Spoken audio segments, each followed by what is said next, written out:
Pronto, começou a gravação. Eu vou colocar modo apresentação aqui, você me fala se tá. Ah, Tá dando para ver? tá, tranquilo, tá ótimo. Perfeito. Então, oficialmente, boa noite aí a todos. Hoje nós vamos falar um pouquinho aí de enfermagem e oncologia e suas subespecialidades. Vai ser mais ou menos em uns 30 minutos aí de aula, conceituando um pouquinho o que é oncologia, tá? E as especialidades aí que o enfermeiro oncologista pode estar atuando, certo? Caso tiver dúvida, pode interromper e perguntar. Tá, Bom, João, então, obrigada.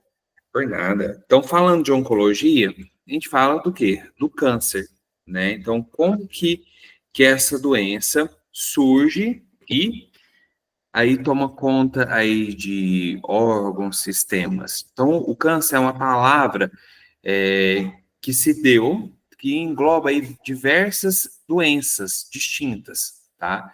Que é caracterizada pelo crescimento e multiplicação desordenado que tem aí no corpo, tá?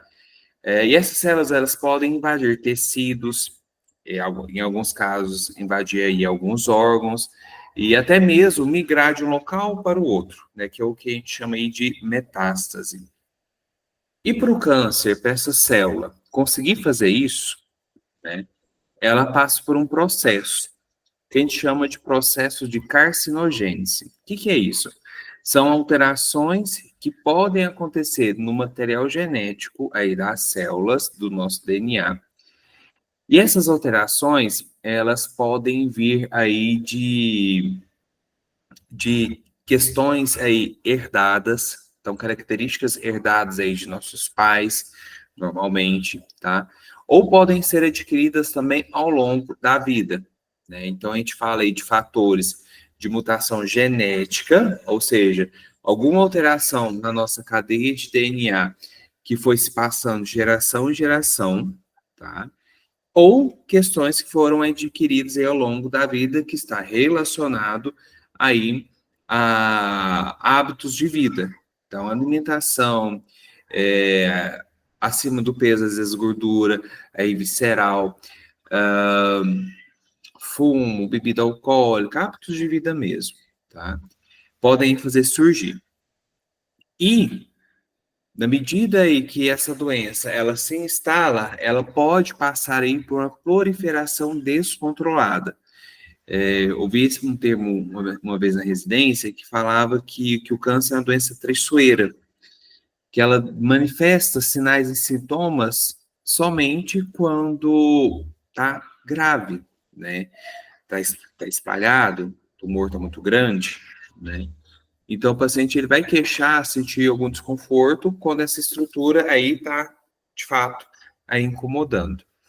E o aglomerado dessas células cancerígenas forma o tumor, tá? Então, nossa, Arthur, então tumor quer dizer que é coisa ruim? Não, tá? Existem vários tipos aí de tumor, e mais pra frente eu vou estar explicando também. Mas a neoplasia é esse aglomerado de células, certo? E nós podemos ter aí tumores malignos e tumores benignos, tá? Não quer dizer que ao maligno é do mal, é pior, é ruim. Não, tá? Não tem nada a ver disso, tá? Muito pelo contrário. Quando se fala que é uma doença benigna, um tumor benigno, quer dizer que, opa, eu não preciso aí de intervenções para esse problema, para essa doença, né? Às vezes, uma cirurgia apenas retira aquele nódulo, ou não precisa mexer naquele nódulo, né? Muito se vê aí de, de nódulos benignos aí, às vezes aparece no pulmão, no fígado, né? Então, às vezes são manchinhas que aparecem no fígado, que são gordura que ficou ali no pulmão também. Antigamente, as vacinas, a gripe que tinha, causava ali algumas lesões do pulmão e ficava cristalizado. E quando você faz exames de imagem, vê esses cristais, esses nódulos que ficam aí no pulmão. São tumores benignos, tá? Ao passo que os tumores malignos quer dizer que Da malignidade, ou seja, precisa de um tratamento, tá? Então, neoplasia maligna de mama. O nome às vezes assusta, mas quer dizer que tem um tratamento, tem algo que se pode fazer, que deve fazer, né? Então, se tem a cirurgia, a químio, a radioterapia, hormonioterapia e etc. Tá? Então, o termo de maligno se refere a possibilidades aí de tratamento, tá? E metástase quer dizer, então, que é a proliferação daquele câncer, daquela doença que estava ali no local e ela se foi proliferando, foi crescendo e passou-se aí para outro local, tá? Há um câncer de mama que teve metástase para pulmão, né? Um câncer de mama que teve metástase para o osso, um câncer de próstata que teve metástase para o fígado, né? Então, é essa mesma doença, certo? Que migra de uma estrutura para outra, tá? Arthur, todo tipo de câncer naquele órgão pode dar metástase? Quase todos, tá? Porque a célula cancerígena daquele órgão, ela tem afinidade para atingir algumas estruturas. Como eu falei, o câncer de próstata, ele tem afinidade, a célula cancerígena tem afinidade para algumas estruturas. Por exemplo, próstata tem para osso, mama pode ter metástase para osso, pulmão, fígado e até cérebro, tá? Então, cada tipo de doença, a célula cancerígena, de fato, ela tem uma afinidade aí para se fazer a metástase, para atingir outra estrutura, tá? E diante disso, né, diante dessa doença, diante do encontro aí dessa neoplasia, vários fatores de risco podem estar associados ao surgimento dela, tá? Ou não, como se diz, às vezes é a infelicidade ali do cidadão mesmo, tá?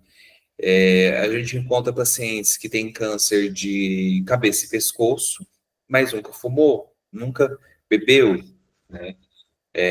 Aí se relaciona, de fato, a questões genéticas, né? Enfim, tem fatores de risco, de fato, que se associam ao surgimento da doença e outros não, tá? Bom, então, falou aí das neoplasias, da ser maligno, né, dessa possibilidade aí de tratamento, e como que se garante aí a linguagem, né? Como que eu posso aí conceituar essa doença que entende aqui em Uberlândia, lá em São Paulo, lá no Tocantins, em Manaus, onde todo mundo vai saber que é um câncer de mama e o tratamento proposto foi XYZ, né? Para manter essa linguagem aí universal para todos os profissionais aí da área médica de saúde entender quão grande ou quão grave está a doença, se estabeleceu o estadiamento e classificação do câncer, que é o sistema TNM, tá? Então, nos prontuários aí de oncologia, se tem aí descrito esse sistema TNM, tá? É D, como é que é? D, T de tatu, TNM. Ah, tá. isso, Eu já vi isso no sua outra aula. TNM. TNM. Aham. Aí, deixa eu botar aqui. Bom, TNM. Então, o que que é isso? T de tumor. Peraí que agora saiu.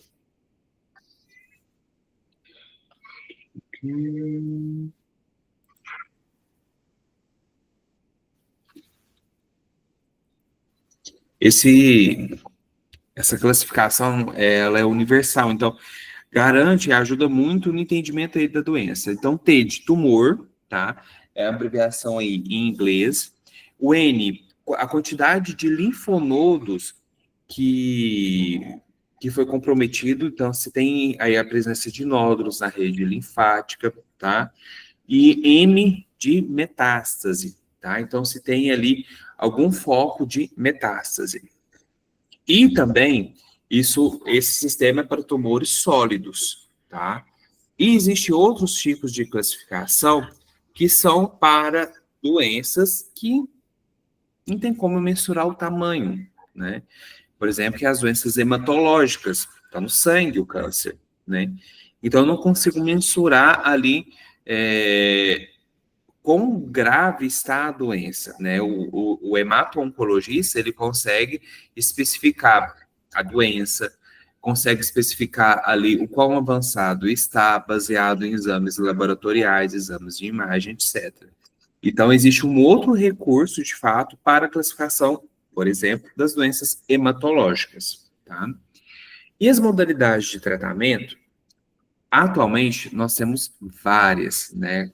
A cada ano que se passa, nós temos a introdução de novas medicações aí dentro do cenário da oncologia, e a cada 5, 10 anos a gente tem um boom de novos medicamentos e possibilidade de tratamentos e aumento de sobrevida do paciente, né?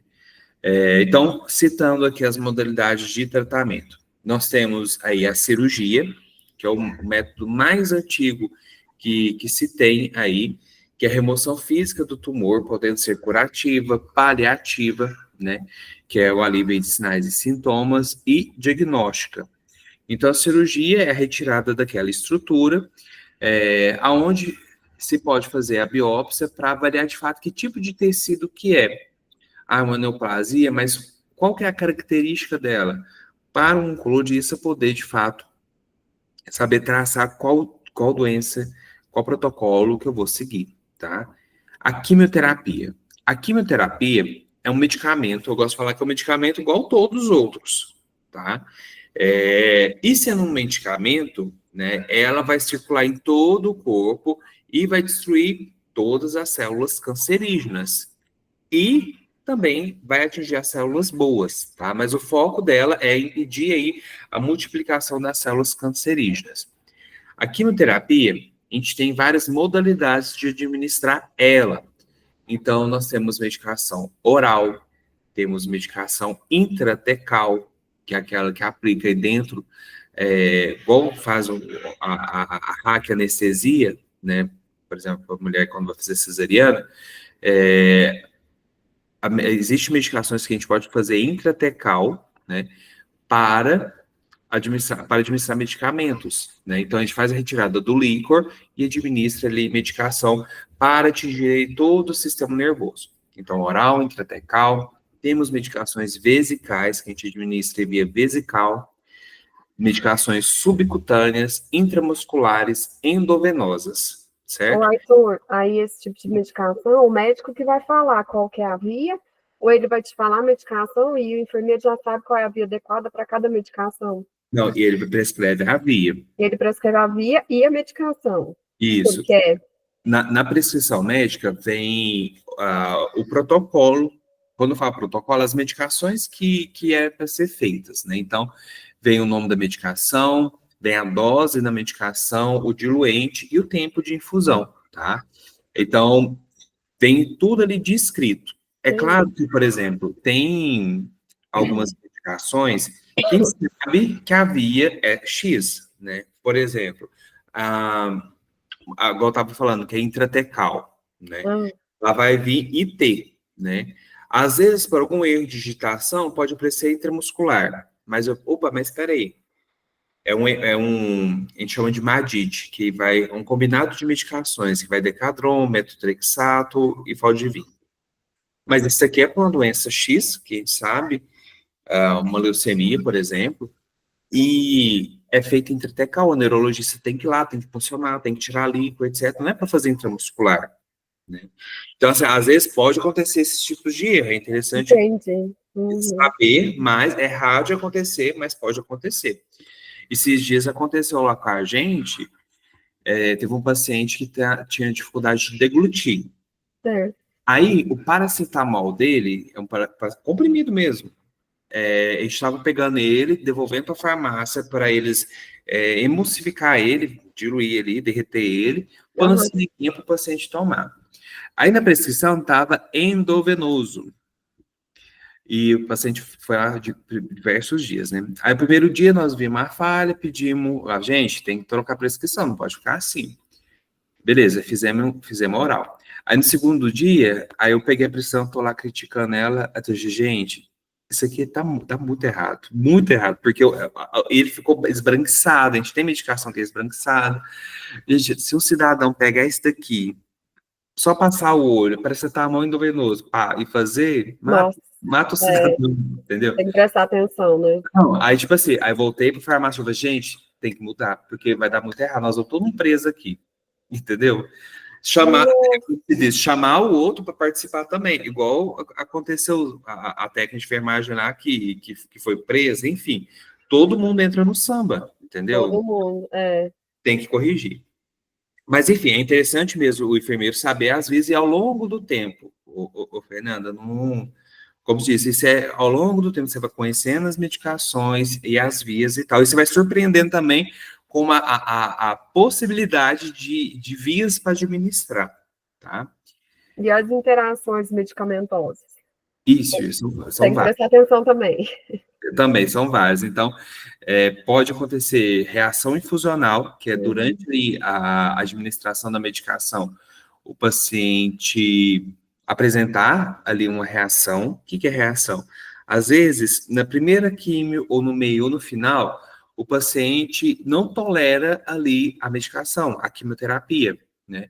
Então, ele pode queixar de algum desconforto, dor, Uhum. sensação de sufocamento, uma reação anafilática mesmo, sensação de sufocamento, coceira, falta de ar, edema de glote, entendeu? Pode acontecer de tudo. Aham.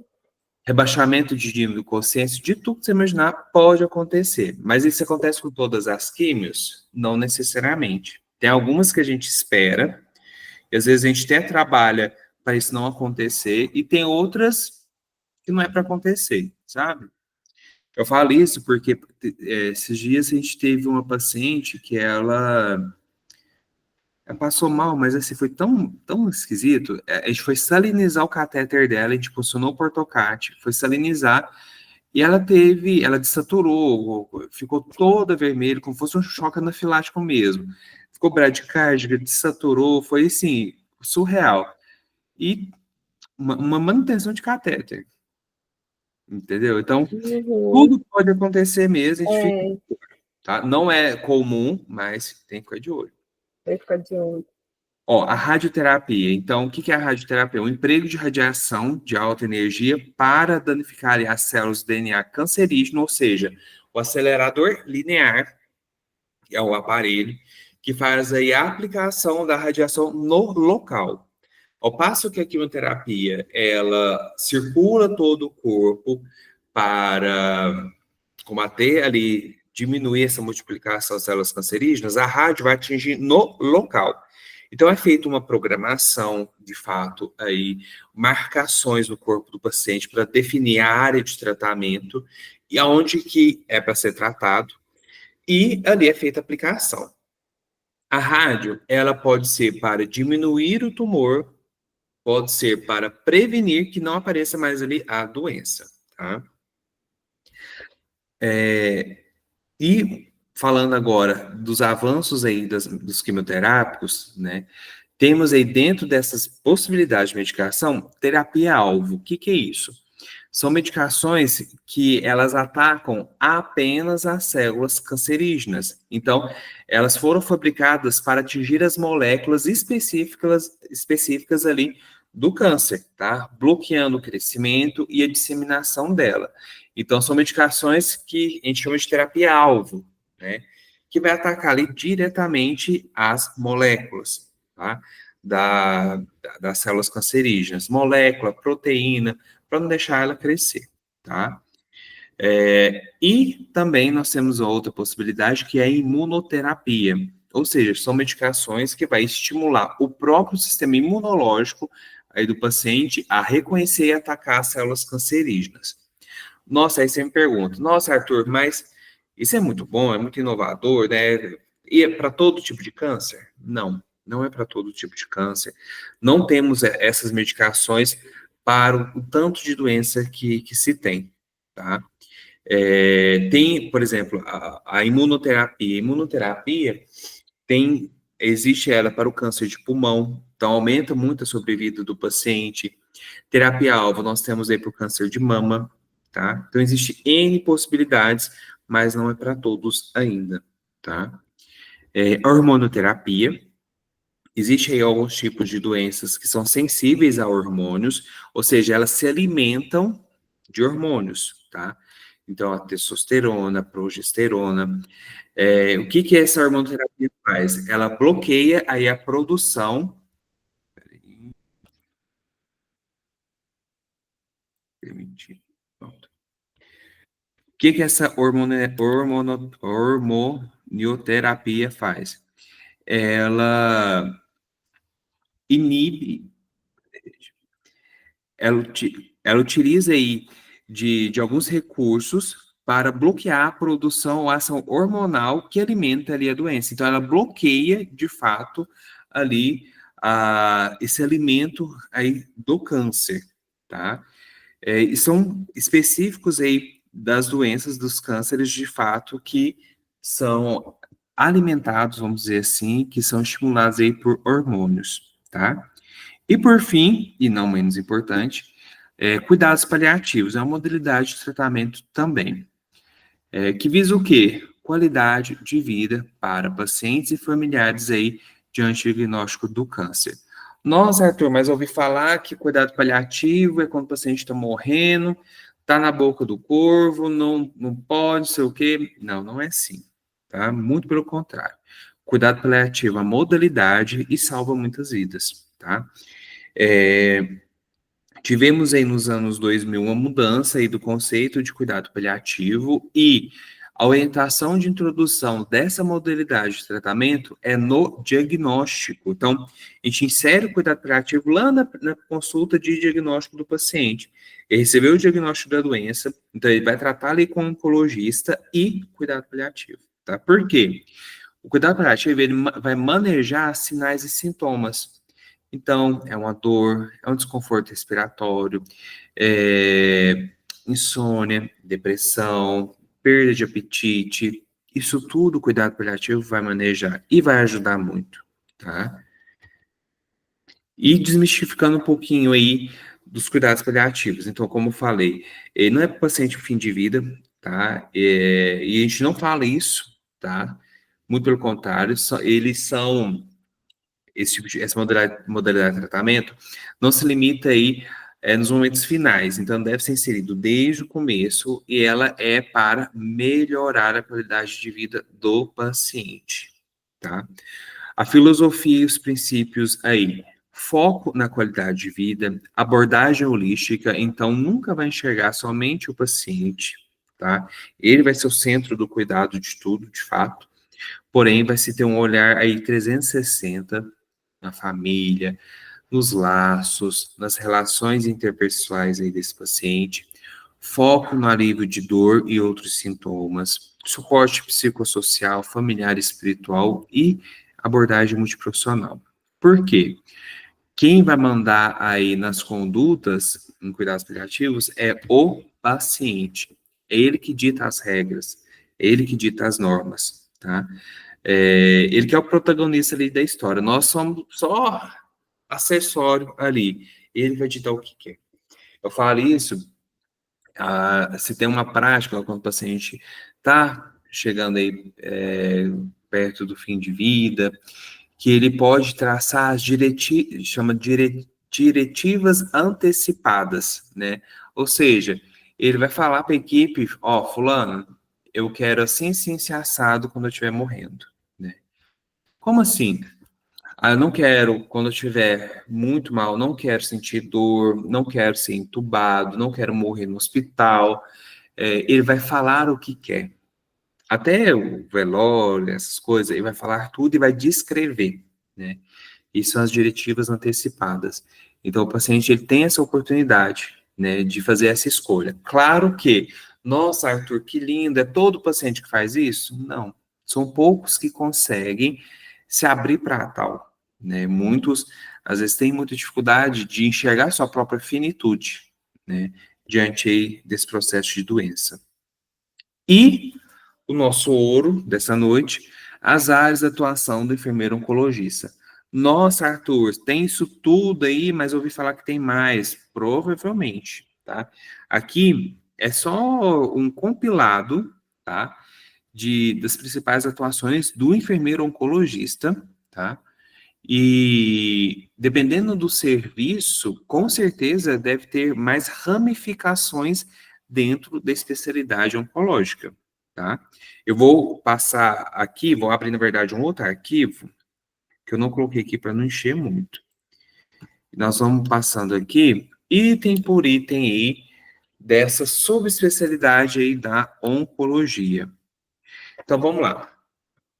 Temos aí dentro da área da oncologia, né, dentro da nossa especialidade como enfermeiros, enfermeiro de clínica oncológica, né, a figura do head, que é um líder, tá, dentro ali, ele coordena e supervisiona aí o cuidado, a equipe de enfermagem, garantindo a qualidade na assistência, gerencia recursos, implementa políticas e procedimentos, tá? O enfermeiro head, ele é o braço direito aí da coordenação, tá, de enfermagem. Ele que ajuda aí a liderar a equipe, fazer gestão de leitos, materiais, resolução de problemas, auditorias, e como se diz, ele que é a carta na manga do jogo.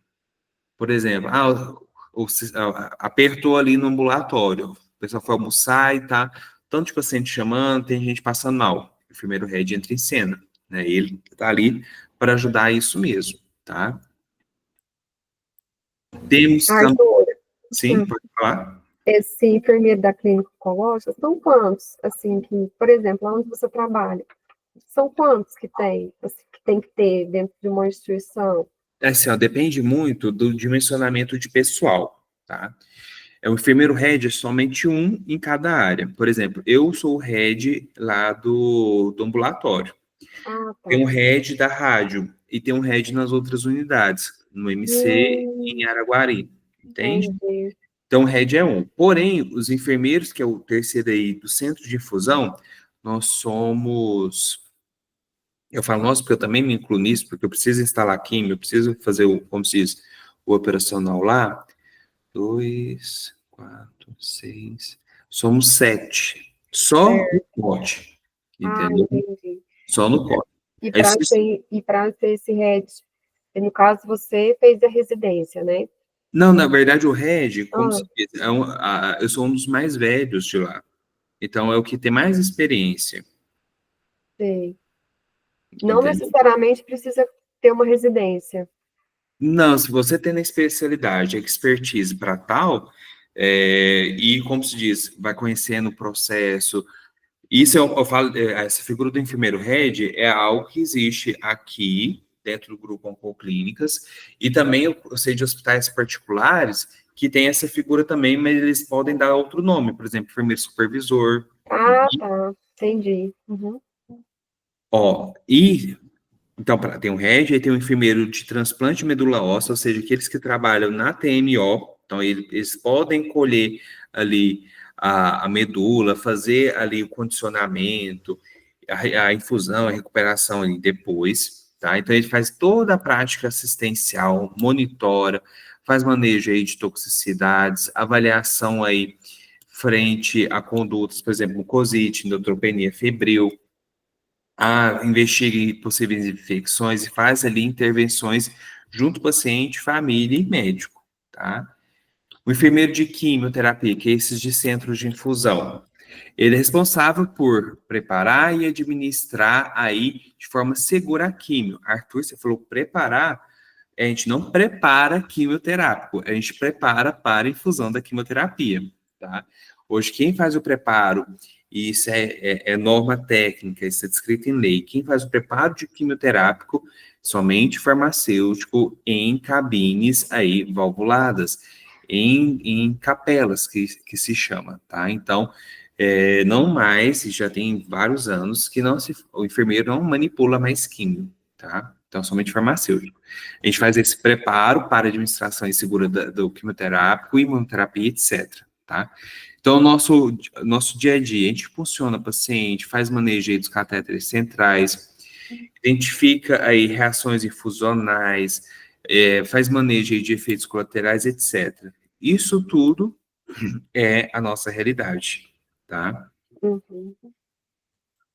Ó, enfermeiro de consultório ou ambulatório de quimioterapia. Esse enfermeiro, ele pode realizar consultas de enfermagem, fazer triagens, avaliação de sintomas, fazer promoção de saúde e educação continuada, aconselhamento ambulatorial e acompanhamento, tá? Esse tipo de função não é a nossa realidade aqui, mas ela existe aí em hospitais de grande porte, tá? Dentro da oncologia.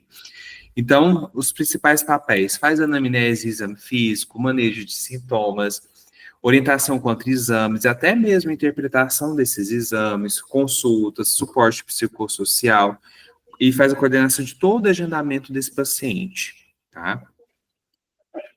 Enfermeiro de radioterapia, então, ele é específico da radioterapia, ele faz todo o preparo e orientação dos pacientes e familiares, acompanha aí durante as sessões de radioterapia, monitora e faz o manejo dos efeitos colaterais, principalmente relacionados aí à radiação, tá? O enfermeiro navegador, esse daqui é top. O enfermeiro navegador, ele é o que navega o paciente. Nossa, Arthur, ele pega um barquinho e sai navegando? Não. Eu falei isso porque eu pensava assim também. Não, o navegador quer dizer que ele navega, ele consegue atravessar ali diversos cenários, diversos lugares, né? Então, ele acompanha o paciente desde o início do diagnóstico e vai guiando ele em toda a sua jornada. Então, recebeu o diagnóstico: nossa, eu preciso fazer um teste genético, eu preciso fazer um PET scan, eu preciso fazer algum exame especializado. O enfermeiro, ele pode norteando ele: olha, procura concierge, procura fulano de tal, ele vai direcionando. E é o principal elo entre o médico e paciente, né? Legal. Uhum. Então, a figura do navegador, ele se empodera ali de todos os protocolos, ele que starta aí os pacientes de primeira vez, que faz a orientação aí desse paciente. É um trabalho muito bacana. Aqui em Uberlândia, eu quero ainda trazer a Roberta aqui para o nosso perfil. Ela é enfermeira navegadora que implantou a navegação aqui no nosso serviço. E ela é muito boa. Toda palestra que ela vai, eu já assisti a palestra dela inúmeras vezes, porque eu conheci ela desde a época da faculdade. Já assisti a mesma palestra inúmeras vezes e toda vez eu aprendo com ela. Ela é muito boa. E a navegação é uma especialidade obrigatória aí dentro dos serviços de oncologia, tá? Que muito auxilia aí o paciente, tá? O maior beneficiário aí é o paciente, tá? Enfermeiro de linha de cuidado. Nós não temos essa figura aqui aqui em Uberlândia, porém, é uma especialidade que existe. Ele desenvolve, implementa e monitora aí protocolos, diretrizes aí de cuidados específicos em cada fase de tratamento e busca a padronização e otimização de fluxos. Como assim, Arthur? O paciente é linha de cuidado de mama. Então, as pacientes de mama, de câncer de mama, elas passam por uma jornada, por uma caminhada. Então, desde da presença do nódulo, da coleta da biópsia, da cirurgia ou químio, enfim, esse enfermeiro, ele vai acompanhando e conduzindo para ver se o paciente está navegando certo, tá? É muito parecido com a figura do navegador, só que esse é mais específico ainda, tá? Por exemplo, paciente cabeça e pescoço. Paciente cabeça e pescoço, desde do diagnóstico. O paciente passou por um dentista, o dentista viu ali um nódulo, ou a presença aí de um tumor na boca, aí passou para o cirurgião de cabeça e pescoço. Aí o cirurgião vai tirar o material para fazer biópsia, ou já vai fazer uma cirurgia. Aí o enfermeiro toma ciência disso e vai acompanhando até trazer o paciente para dentro do serviço de oncologia e fazer ali, de fato, as intervenções, químio, radioterapia, etc. Enfermeiro de cuidados paliativos, aqui nós temos, porém, não se tem o nome de cuidado paliativo, tá? Chama enfermeiro de cuidados continuados, tá? Mudou esse termo, porque esses dias eu comentei com uma pessoa e a pessoa comentou: não, não chama cuidado paliativo mais. É Então, isso? aqui para nós chama cuidados continuados. Tá. Mas mudou ou ainda existe esse termo cuidados paliativos? Mudou, não, é cuidados continuados. Entendi. Peraí que eu estou lendo aqui, não está aparecendo aqui. Deixa eu mudar aqui a tela. Pronto, que agora fica. Tá vendo, Fernando? Tô vendo. Então, cuidados paliativos é aquilo que eu estava explicando, né? Então, o foco dele é só nesse serviço, só nessa função, cuidados paliativos. Então, ele vai focar no alívio do sofrimento físico, psicossocial, espiritual, existencial do paciente, com o objetivo aí de otimizar a qualidade de vida em todas as fases da doença, tá? Ele não trabalha sozinho, então ele vai trabalhar com a equipe multi. Então, a equipe mínima aí para se fazer aí os cuidados continuados é enfermeiro, médico, assistente, psicólogo e a nutricionista, tá? São esses os quatro, equipe mínima, tá? Para você conseguir aí desempenhar um bom papel, tá? Quem que encaminha o paciente para cuidados O médico, continuados? o médico oncologista, ele pode encaminhar. Aqui no nosso serviço, todo mundo pode encaminhar. Aí a enfermeira que é responsável, a gente tem uma enfermeira que é responsável pelos cuidados continuados, ela recebe essas demandas e vai criticar a informação. Então, ela vê de fato a necessidade do paciente, informa o médico assistente liberando já faz parte aí do programa. Por que eu estou Entendi. contando isso? Tem médico que até hoje não gosta, porque a remédio, cuidado paliativo com fim de vida e etc. Então, mas assim, melhorou já uns 95%, tem pouquíssimos. E é um benefício enorme, até para o oncologista, né? Que um paciente não vai ficar mandando mensagem, tô nauseado, tô com dor, não sei o quê.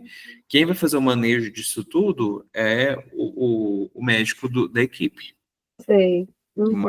quem ganha mais aí é, de fato, o oncologista e o paciente. Enfermeiro estomoterapeuta, a gente não tem aqui, tá? Mas existe essa especialidade com foco em oncologia e o principal papel dele é, de fato, aí, tratamento aí de feridas e prevenção de mucosite e etc, tá? Lembrando que ferida oncológica é diferente de ferida aí de lesão por pressão, essas coisas, tá? Eu falo isso porque ferida oncológica você não pode ficar cutucando muito, que se cutucar, sangra horrores. Por isso que é direcionado para oncologia, né? Sim. Não é um estomaterapeuta normal, assim, comum, né? Ele tem que Não, direcionar. por exemplo, você pode fazer especialidade em estomoterapeuta e também em oncologia. Aí, como se diz, você vai ser mais específico ainda, tá? Sei. E é uma área, por exemplo, eu não tenho perfil, eu não gosto de ferida oncológica. Mas é uma área que tem muita demanda, porque a gente não tem profissional com essa subespecialidade. Hoje se tem muito enfermeiro estomoterapeuta, né? Tem enfermeiro, dentista, tem um punhado que tem essa especialidade. Porém, com essa subespecialidade de oncologia, eu aqui em Uberlândia não conheço. Conheço dentista, até a dentista aqui que eu trabalho, ela faz esse tipo de serviço, mas enfermeiro a gente não tem. Ó, enfermeiro de pesquisa clínica em oncologia, são enfermeiros aí que fazem parte da equipe aí de pesquisa clínica. Então, por exemplo, aqui em Uberlândia nós temos, em outras empresas também tem, que é um setor onde se faz estudos clínicos aí para acompanhamento. Então, a indústria farmacêutica, ela está coordenando ali uma pesquisa e ela precisa de, como se diz, cobaias, né? Então, Sei. aí, para aquele tipo de doença, eu preciso de um paciente que fez tantos ciclos de químio, que que não melhorou com nenhum tipo de químio, que está assim, se assado, com tal idade, etc. Então, é muito específico. Aí encontra esse paciente é recrutado para fazer parte aí da pesquisa, né? E o enfermeiro, ele pode ser até coordenador aí de pesquisa clínica, mas ele exerce uma função de executor. Então, a gente passa por treinamentos aí para saber lidar com aquele estudo, né? Tem estudos que pedem aferição de sinais vitais, por exemplo, a cada 15 minutos, tempo de fusão diferenciado, coleta de sangue, eletrocardiograma, etc. Então, a gente faz todo um preparo para o paciente antes de submeter a químio, tá? Entendi. A medicação. E todas as medicações que a gente, a maioria, na verdade, que a gente faz é um estudo cego, então a gente não sabe o que está administrando o paciente, se é soro ou se é remédio, entendeu? Nossa, Arthur, mas aí o paciente está com a doença lá avançando e está tomando soro? Não necessariamente, tá?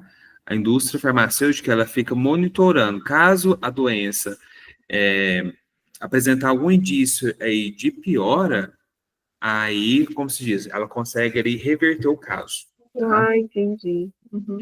Enfermeiro de educação continuada, nós não temos essa figura, mas existe essa subespecialidade aí de um enfermeiro que trabalha aí dentro da educação continuada voltado para a oncologia. Enfermeiro coordenador, então um enfermeiro aí que vai, de fato, fazer a gestão aí da equipe de enfermagem. Então, fica com aquelas, ele não tem nada de assistencial, somente administrativo, Ah, tá? tá. Uhum. A escala de trabalho, avaliação de desempenho, protocolos, etc. Isso tudo faz parte da gestão aí dessa coordenação. E enfermeiro especialista em dor, tá? Nós não temos aqui, mas existe essa especialidade. Então, enfermeiros aí que podem ajudar aí a otimizar aí o uso de medicamentos. A gente não prescreve, mas a gente pode orientar, fazer manejo, acompanhar aí a ingesta e o tratamento do paciente. E por fim, eu coloquei enfermeiro de gestão porque, como a gente é enfermeira, a gente pode fazer 1001 coisas. Então, assim, a gente tem um leque de opções de serviço enorme. A gente pode exercer vários cargos, várias funções, desde gerente de serviço de oncologia. Por exemplo, a minha gerente aqui, ela é enfermeira. Ela não é especialista em oncologia, né? Sim. Mas ela é enfermeira. Então, ela pode trabalhar, a gente pode trabalhar aí como gerente de saúde, central de guias, o grupo aqui em Uberlândia, não, o grupo a nível nacional, nós temos alguns enfermeiros que são coordenadores aí de central de guias, atendimento, facilities, enfim, enfermeiro pode trabalhar em todas as áreas, e na oncologia também não é diferente, tá? A gente tem aí essas oportunidades aí de serviço também. Bastante coisa. Não, tem demais, demais, demais, demais. Deixa eu parar a gravação aqui.